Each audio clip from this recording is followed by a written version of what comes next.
Donald Trump wants you to know that he is reviving an old political term, the silent majority. Well, it dates back to a Maine speech that Richard Nixon gave in 1969. Some say it's racially charged. Nixon said it was a way to get the Americans who weren't in favor of the counterculture to come up and support him. Now, what does Trump say? He says he's just trying to energize everybody who wants to make America great. Let's bring in Katrina Pierson, spokesperson for the Tea Party Leadership Fund, and Errol Lewis, a CNN political commentator and political anchor for New York One. Errol, I'll start with you. My thread on social media is abuzz this morning because I have brought up what is a fact, and a lot of people who support Trump and conservatives don't like it, which is, he says silent majority, he says doesn't have any racial undertone. Actually, he hasn't said that yet. He says, I'm just doing it for everyone who makes America great.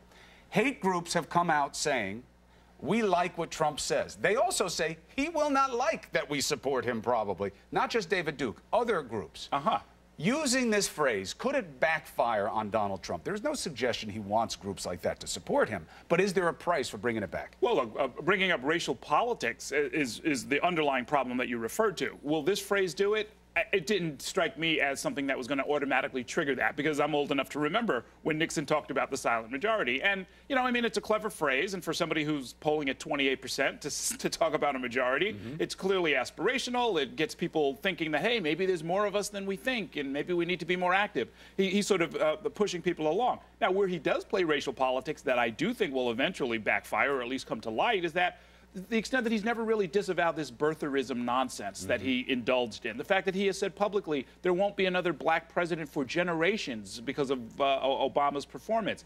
This is not something that people are going to forget. He throws off a lot of these kind of comments. Well, and the way he talks about immigrants smack to many people as if not, you know, playing on ethnicity, playing on when you say things like go back to Univision, this sort of a thing. I mean, it's going to be remembered, and he doesn't necessarily have to have any sort of political consequences for him in the short term, but is he playing racial politics? There's a good case to be made that he is. Katrina, you don't hear the term a silent majority as at all racially charged. What does it say to you? No, Allison, it's just two words, silent majority. He is talking about the millions of Americans who've been sitting it out for a very long time because they're tired of politicians who are constantly out there with their talking points, making promises they don't keep, and on the back end, making a real big deal in Washington and leaving the taxpayer behind. But racial undertones, seriously? You have a Democrat Party in 2011 that voted all down the line to keep an original Jim Crow law on the books. And you have Joe Biden out there saying things like, put y'all back in change. Racial undertones? Everyone laughs when Joe Biden says it. Donald Trump says silent majority. I guess they're just trying to find something that sticks because nothing else has. Errol, you know, there is a common thread between Donald Trump and Richard Nixon, and that is Roger Ailes.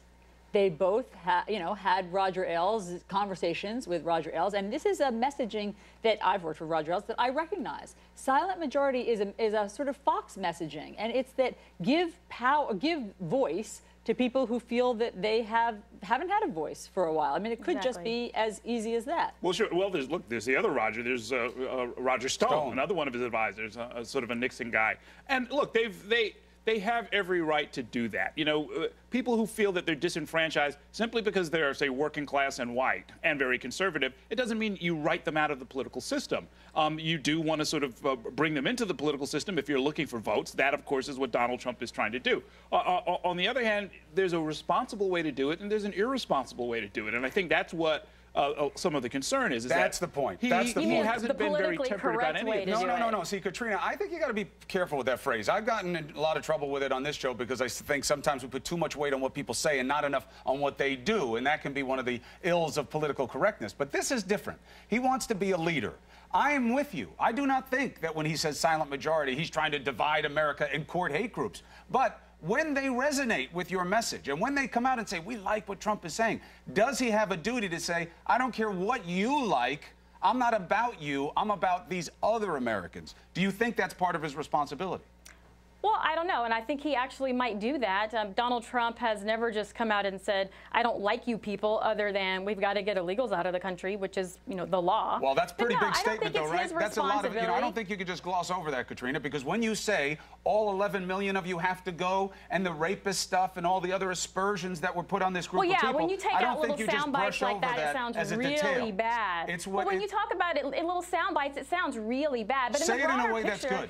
But we can't keep saying we have to enforce the laws except deportation, considering that is part of the law. He's just talking about what the law is. You don't have to like it. It's the truth, and that's why he's resonating. If you think that all he's doing is talking about the law and holding law, then he would have everybody on his side on the issue. Because nobody says, yes, it's good to break the law. Nobody says that. You can't please the most everybody all the liberal time. person in the world on this issue doesn't say it should not matter if you break the law or not. That's not a viable position.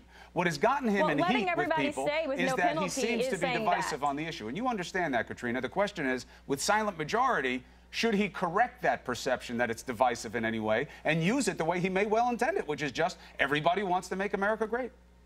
I think if people want clarification, Donald Trump will give clarification. How he gives that will be totally up to him. That was a good non-answer. I think that it's interesting to have this debate with you guys. Katrina, Errol, thanks so much for the lively discussion.